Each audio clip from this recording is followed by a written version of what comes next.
네, 저희는 다시 2부로 돌아왔습니다. 성형외과 전문의 양동준 원장님과 함께하고 있습니다. 원장님, 네. 아무래도 이 성형 수술하면 가장 익숙한 것이 눈 쪽 수술, 그렇죠, 네. 눈 쪽 수술, 쌍꺼풀 수술일 텐데요. 쌍꺼풀 수술에 대한 이야기를 또 빼놓을 수 없을 것 같습니다. 네네. 특히 방학 시즌을 맞이해서 어린 학생분들이 네네. 쌍꺼풀 수술하려고 많이 내원들 하실 것 네네. 같아요. 이 쌍꺼풀 수술 한 번에 성공하기 위해 조심해야 할 점들이나 꼭 알고 가야 할 팁들이 있을까요? 늘 강조하는 거는 어쨌든 요즘은 이제 많은 선생님들이 계시잖아요. 네. 근데 역시 오랫동안 경험을 가지신 성형외과 전문의를 일단 찾으시는 게 제일 좋고요. 그리고 가끔 이제 이런 게 있어요. 뭐 연예인 사진이나 뭐 요즘은 인플루언서도 많으니까요. 사진 갖고 와서 요렇게 해주세요. 네. 그건 되게 좋아요. 그쵸. 그러니까 아, 이분이 이런 스타일을 좋아하는구나 해서 네. 좋긴 하는데 꼭 이렇게 해주세요. 이거는 맞지는 않아요. 그러니까 요즘은 인터넷들 잘 편집하시니까 사진들 편집해보면 눈이 그 얼굴에는 어울릴지 몰라도 본인의 얼굴에 대보면 안 어울릴 수도 있어요. 맞아요. 그래서 본인의 얼굴에 맞는 수술 방법도 택하는 것이 가장 좋다고 생각이 듭니다. 그렇죠. 이 눈도 항상 트렌드가 있다 보니까 네네. 아무래도 그냥 연예인 사진 가져와서 저도 이렇게 만들어주세요 네네. 하시는 분들이 많으실 텐데 네네. 사실 가장 중요한 건 내 얼굴형과 전체적인 분위기에 맞는 네. 눈 모양을 그렇죠. 선택하시는 게 가장 현명하다는 네, 말씀이신 맞습니다. 거죠? 네. 또 이제 방학 시즌이 첫 수술을 앞둔 환자들의 성수기이기도 하지만 또 이 재수술 하시려는 분들도 많이 내원하실 것 같은데 또 재수술에 대해서는 어떻게 생각하시나요? 그렇죠. 요즘 이제 수술들을 정말 쌍꺼풀 수술 많이 하다 보니까 아무래도 수술 개수가 늘수록 네. 그에 맞는 또 재수술 개수도 늦는 거거든요. 재수술도 무조건 딱 어느 한 방법을 고집하는 게 아니라 그 눈에 따라 또 수술 방법은 다 달라질 수 있어요. 아, 네. 그러니까 예를 들어서 절개를 했는데 네. 쌍꺼풀이 풀린 경우들이 의외로 있어요. 정말요? 그러니까- 절개인데도요? 네, 지금 이런 반응. 그러니까 어떤 거냐면 매몰법은 무조건 풀리고 네. 절개는 무조건 안 풀린다. 네, 그런 생각들 많이 하고 네, 계시잖아요. 그렇게 이제 틀린 말은 아니지만 또 맞는 건 아니에요. 아. 어떤 거냐면 매몰은 실로 묶는 게 매몰법이거든요. 네. 그러다 보니까 실이 끊어지거나 매듭이 풀리면 쌍꺼풀이 아예 사라져요. 아. 네, 그래서 풀렸다 생각하시는 거고 절개 이제 칼로 절개를 한 거죠. 그래서 흉이 있다 보니까 완전히 풀리지는 않고 웬만하면 좀 흐릿하겠지만 좀 남아 있어요. 아, 그대로 남아 네, 있고요. 그래서 그것도 근데 풀린 거잖아요. 네. 그래서 결국엔 그것도 재수를 해야 되거든요. 아. 그래서 절개도 풀릴 수 있다. 둘은 거의 비슷하다 저는 생각을 해요. 근데 어쨌든 지금 말씀드린 대로 절개를 했다고 다시 재수를 절개해야 되느냐 그건 아니에요. 아, 또 그건 아닌가요? 네, 또 그런 말 있잖아요. 쌍꺼풀 수술을 하면 이제 한 달 정도는 쌍꺼풀이 막 풀리는 꿈을 네. 꾼다. 네, 네, 네. 그런 말들도 많이 하시는데 네, 네. 이 풀리지 않기 위해서 또 조심해야 할 부분들이 있을까요? 일단 첫 번째는 저는 제일 큰 게 이제 습관이라고 생각하거든요. 네. 늘 이제 일주일째 실밥 빼고 환자분 설명드리는 하나는 제일 중요한 건 이거예요. 비비지 마시라고. 아, 비비는 거요? 네. 마찰이 가장 좀 그렇죠. 큰 문제군요. 네, 어쨌든 쌍꺼풀이라는 거는 유착을 만드는 거거든요. 네. 이 유착이라는 거는 어떤 흉으로도 만들기도 하지만 실로 묶어서 대부분 유착을 많이 만들어놔요. 네. 근데 이제 습관적으로 저도 그렇거든요. 자꾸 비비는 분들. 이게 비비면 안에 있는 실이 하면서 자꾸 이제 약해져 버리는 거죠. 그러다가 어느 순간 툭. 그렇게 그래서 풀리는 과정이군요. 그래서 제일 안 좋은 거는 비비는 거기 때문에 그 어떤 거보다도 가려울 때는 이 습관에서 이렇게 톡톡톡톡 치는 습관. 습관으로 바꿔야 한다. 이거 되게 꿀팁인데요. 치면서 간지러움을 극복한다. 네네네. 그러면요, 만약에 쌍꺼풀이 양쪽 수술을 하잖아요. 한쪽만 풀렸을 경우에는 어떻게 해야 될까요? 한쪽만 해야 될까요? 양쪽 다 다시 해야 될까요? 한쪽은 너무나 잘 잡혀 있어서 건들 필요가 없다. 네. 이럴 때는 한쪽만 하셔도 돼요. 아, 정말요? 보통은 이제 비대칭을 교정하기 위해서 꼭 양쪽을 해야 된다고도 하지만 경험을 해보면 이미 양쪽을 수술해서 대칭을 맞춰놓은 눈이기 때문에 네. 한쪽만 풀렸을 때는 한쪽만 하셔도 돼요. 오. 근데 되게 또 재밌는 게 네. 분명히 한쪽만 딱 제가 이제 검진을 했을 때 한쪽은 괜찮으신데 한쪽만 이렇게 풀려는 경우가 있거든요. 아. 그래서 한쪽만 해드렸는데 이상하게 몇 달 후에 그쪽이 또 반대가 풀려가 오는 경우도 있어요. 아. 그래서 이제 조금이라도 불안하시면 네. 차라리 수술이라는 건 회복 기간이 필요하잖아요. 그쵸. 그래서 그냥 한 번에 그냥 같이 하시라고 또 권해드리곤 해요. 또 어차피 대칭이 맞으면 더 예뻐 보이는 그런 그렇죠. 효과도 있으니까요. 네네. 네.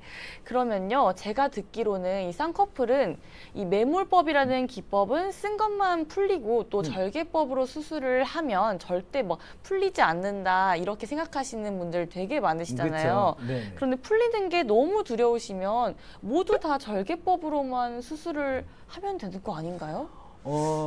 매몰법은 보통 어떤 분들이 많이 보통 하시는 게 이제 좋을까요? 딱 이제 요즘 매몰법은 네.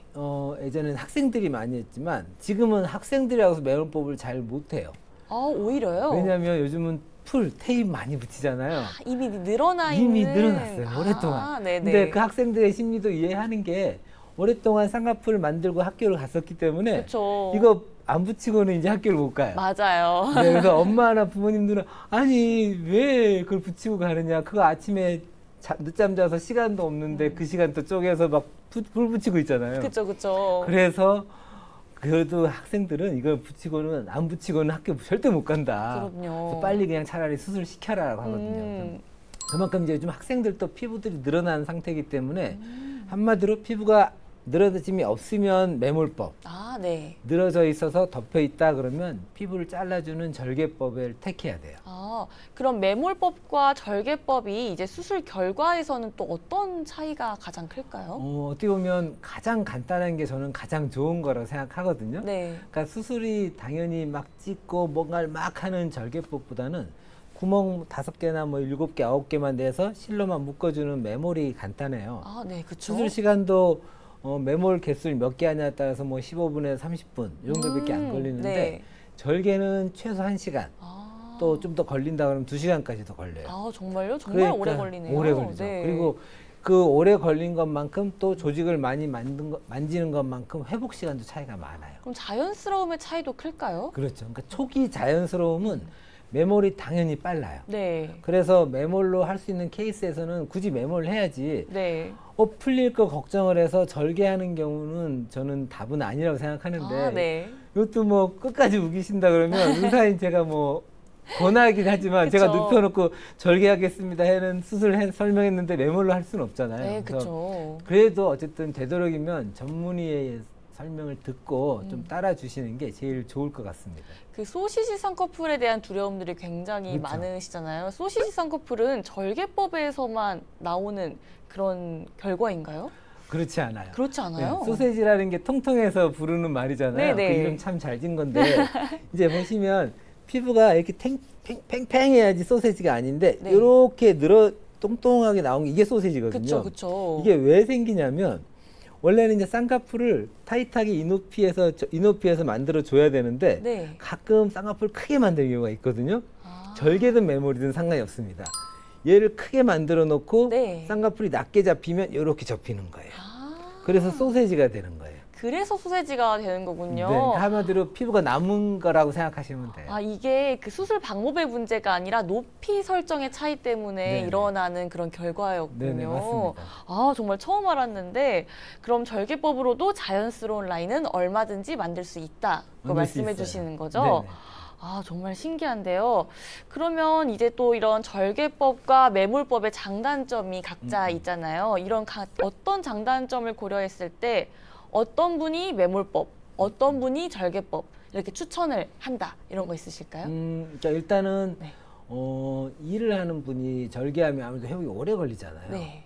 이제 그런 분에 대해서는 조금 아쉽더라도 눈은 그래도 덮인 피부가 있어 좀 커지고 싶다. 이때는 매몰법도 할 수 있어요. 아, 그러니까 피부가 무조건 덮였다 그래서 꼭 매몰법을 못 하는 건 아니거든요. 아, 그래서 그래요? 수술 일단 선택에 있어서 본인의 이제 환경, 네. 나는 빨리 회복이 돼야 되고 티가 안 났으면 좋겠다. 그때는 매몰법 쪽으로 가는 게 맞고요. 네. 나는 조금 피부가 덮였을 때 나는 좀 더 확실하게 오랜 시간 동안 그 쌍꺼풀 이쁘게 유지하고 싶다. 그럴 때는 이제 절개로 가야 되는 거죠. 아, 이게 절개 매몰이 모양에 따라 선택하는 게 아니라 유지 기간을 얼만큼 내가 가져가고 싶은가에 따라 선택을 하면 되는 걸까요? 그렇죠. 아무래도 피부가 덮여 있는데 매몰을 하게 되면 쉽게 이제 다시 덮이게 되고요. 아, 그쵸. 그때 피부를 잘라놨을 때는 그 유지 기간이 훨씬 더 오래된다고 보시면 됩니다. 정말 오늘 많은 정보를 또 이렇게 얻어가는 것 같습니다. 또 이제 마지막으로 아무래도 여름철이다 보니까 위생에 많이 신경을 또 써야 하는 게 수술이잖아요. 그렇죠. 그래서 이제 여름철에 쌍꺼풀 수술을 하면 뭐 위험하다, 염증이 발생한다 이런 식의 또 말들도 많이들 하시더라고요. 그러면 이 여름철에 이 쌍꺼풀 수술을 할 때 가장 주의해야 할 점이라든지 아니면 이게 계절을 타는 수술인지 이런 것도 조금 궁금한데요. 많이들 질문하시는 건데요. 네.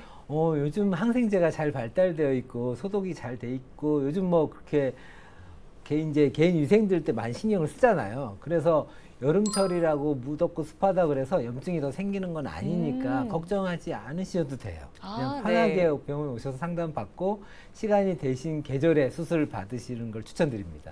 그러면 가장 중요한 이제 위생 관리에서는 어떤 부분을 조심해야 하는지 그것도 궁금합니다. 일단은 늘 저희는 이제 손이 늘 얼굴에 닿기 때문에 손 위생 관리는 늘 중요해요. 네. 이게 꼭 수술 문제뿐만 아니라 요즘 저희 이제 코비드 때문에 고생도 했잖아요. 네네, 그렇죠. 어쨌든 그것 때문에 저희가 마스크 쓰고 손 깨끗이 씻은 다음부터는 저희랑은 상관없이 뭐 이비인후과나 이런 내과 같은 감기 환자가 많이 줄었다 그래요. 네, 그쵸. 이게 수술에도 관계가 있어요. 그래서 늘 손 깨끗이 하시고요. 알게 모르게 얼굴에 손이 닿기 때문에 늘 깨끗이 하는 게 가장 중요하고요.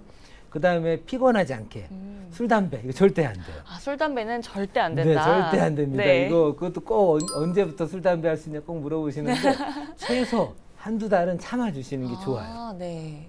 그리고 약 처방해 드리는 거 가끔 뭐 약 식사 안 했다고 안 드시는 분들이 있는데 네. 그 약은 잘 시간 맞춰서 드시는 게 제일 중요해요. 그러면 붓기 관리 같은 것들도 이제 많이들 사후에 네네. 하시잖아요. 네.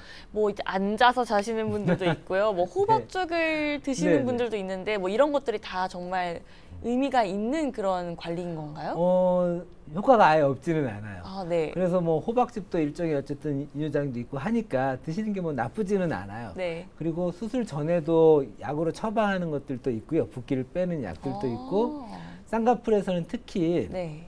수술 첫날이 제일 많이 붓고요. 네. 그 다음 날이 좀 덜 붓지만 여기 하루 이틀이 제일 중요한 날이거든요.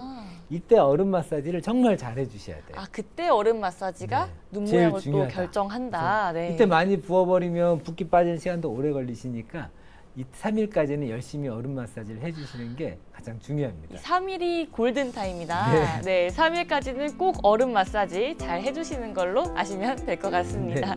네, 오늘 이렇게 우리 원장님께서 말씀해주신 분들 참고해서 수술을 계획하시면 좋은 결과에 도움이 되실 것 같습니다. 오늘 정말 재밌는 얘기 많이 했고요.